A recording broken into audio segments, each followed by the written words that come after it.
Next story is coming from CBS, and it's about a NorCal woman to be jailed over medical pot, and a Humboldt County woman has pled guilty in Idaho to 1 count of drug possession and 1 count of possession of drug paraphernalia.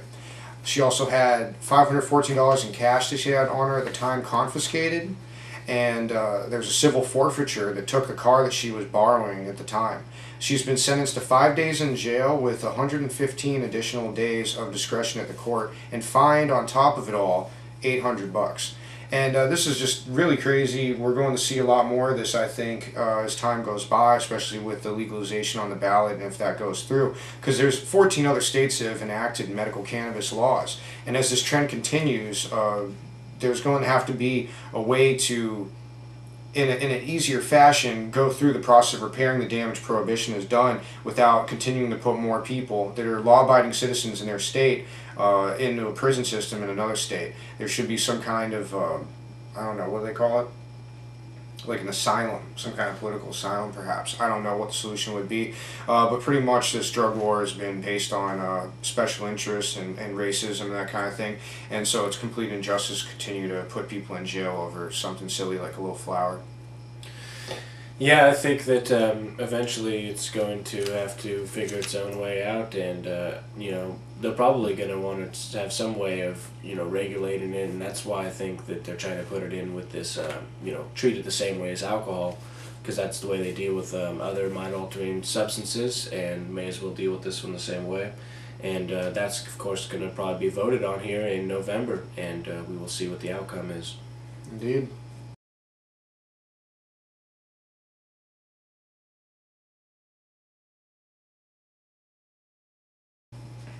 Well, that brings us into our state news, California state news. First story coming from the San Francisco Gate, and this is undercover booze bust at Nob Hill Club. 2 undercover agents, has been learned, slipped into a mixer for Harvard graduates and their guests, and one of them was served a glass of wine. Apparently, if you're not a bona fide member of the club, it says, and one of their bona fide guests, that you can't be served alcohol. So it's almost like, I mean, it's just completely fabrication. It's like entrapment what they did. The club has fought the charge, and the case has went to an October hearing in front of an administrative law judge who found liability but declined to impose discipline. And it was revealed, though, that the ABC, the Alcohol Beverage Control Department of the state, is not required to follow the judge's lead, and they can just basically toss you in jail whether or not the judge wants you or not. Yeah, I think the key thing about this article is that it shows that, you know, this whole police state apparatus, this whole spying apparatus and going after people for menial things and trying to get money out of them, essentially, extortion really, is going on against the rich, the elite. I mean, these people are at an upper class, you know, the Nob Hill Club, and they're still getting these operations done on them like a prostitution sting or something. Well, I mean, relative to us, the average working person, I mean, they're almost like the elite, but I mean, they're really like peons. They're just normal people. They're in with the rest of us, and as far as the big top globalist bankers, the trillionaires, very far are from concerned, that kind of they you know, have no credence. Yep. This article coming from the San Francisco Chronicle, gun rights activists take up arms at Baker Beach, and this discusses people who have gotten together to essentially do open carry practice, not only in California, but increasingly in national and state parks, where in the park system you're allowed to carry openly because it's under federal regulation. And one of the people who is involved says, it's not just criminals who carry guns, and criminals are not going to open carry. The men and some women are part of an ad hoc group trying to increase awareness of gun rights by visibly holstering them in public. And that's what the paper says. Essentially, they also stipulate that there is a proper way to open carry a gun in California. That is that the gun has to be unloaded, and the magazine has to be separate from the actual gun. It can't be actually inside of it or ready to go.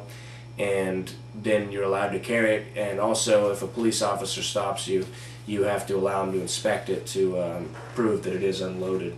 But he can't just take your gun and that kind of thing. But it would happen potentially because sometimes they just don't understand, and it's outrageous to them that you'd actually exercise your rights, because we very much had them demonized. Yeah, the rights to open carry weapons in California hasn't been practiced for many decades. Well, the Black Panthers were targeted for exercising their rights to protect their neighborhoods from tyrannical police forces, but that's a whole can of worms right there. You can do your own research on that one. Our next story is another one from the San Francisco Gate, the $10,000 traffic stop. This is about a woman named Lauren Nails who got a $10,000 settlement from the city of Oakland after suing and alleging that a cop pulled her over for running a red light. And as she was being processed by the police officer, she noticed that another cop pulled over another vehicle, and so she pulled out her camera to record the other person's experience. And so the cop told her to turn it off, and basically tried to rip the camera out of her hand, couldn't get it from her, pulled her out of the car, slammed her on the ground. And then sadistically, coldly said, basically, we're going to send your kids to Child Protective Services and all that kind of thing. And once those people get involved in your life, it's an absolute nightmare. So this is just pretty horrid experience. She was originally going for, I think, like $130,000 in damages, but she settled for $10,000, which is kind of a shame, because really, like, these cases shouldn't be settled. I mean, they're trying to avoid the ruling, and then you're trying to make sure that you do get something out of them when you're in that kind of a position. But really, like, the court ruling is the thing that really needs to be happening, to say, like, that this is unjust, this shouldn't happen, and it would set a precedent. Yeah, I mean, they should be treated the same as any other criminal. I mean, if some guy just came over and ripped you out of your car, some punk on the street ripped you out of your car and started beating you on the street, you'd be upset, basically, and people would be like, yeah, I want to get this guy criminally in trouble. Yep. Our next article comes from the Sacramento Bee. California Assembly Speaker okays $132,000 in staff pay hikes and promotions. New Assembly Speaker John A. Perez handed out pay increases or promotions totaling nearly $132,000 per year the day he was sworn in this month, including a $65,000 raise to his Chief of Staff, Sarah Ramirez. Now, this money pay, they also note, of course, comes as the state is reeling from a recession. However, with thrice monthly furloughs imposed on most state workers, and the state facing a projected budget deficit of up to $20 billion through June 2011. And also, Perez, as of last week, ordered the Assembly to reduce its overall budget by 15%. So he's ordering people to reduce their budgets. The whole state's in bankruptcy. State workers aren't being paid. There's IOUs being put out. People are having furloughs from their jobs. And this guy's raising people's salaries by $65,000, who, by the way, are already making six-figure salaries. Many of them, over $150,000. I mean, these are basically like raises that are people's salaries, like in a raise, or even more than one person, like multiple people. So it's absolutely outrageous. But that's all we have for state and local news. Had a lot of stuff going on, and this next episode we'll have coming out after this is going to have a lot more local blogs and local publications. So we apologize for that, and we'll make up for it in the future.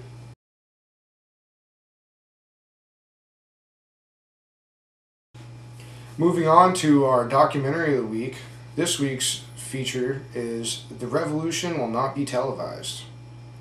Yeah, this film was put out by actually the Irish Film Board, who went to Venezuela to do a documentary on Hugo Chavez, who at that time was the new president there, and they wanted to go see, what's this man really about? What has the news been telling us? What's the real story? And so they went there to go do interviews and talk with people and see what the general public's feel was. And during the time when they were there was a coup attempt on his presidency, on his office, essentially. Mm-hmm. And it was in February of 2002, and they ended up getting it all on tape. Yep. And were later able to expose the way that the news media censored and cut and manipulated all footage that was done throughout the few days during the coup in order to create it to happen. It's standard operation. You need to go research about special operations, about psychological operations, about spooks and different types of informational warfare, because people in the military sure know about it. people in intelligence agencies sure know about it, because they're able to go do it in all these different countries and overthrow leaders and put in who they want. And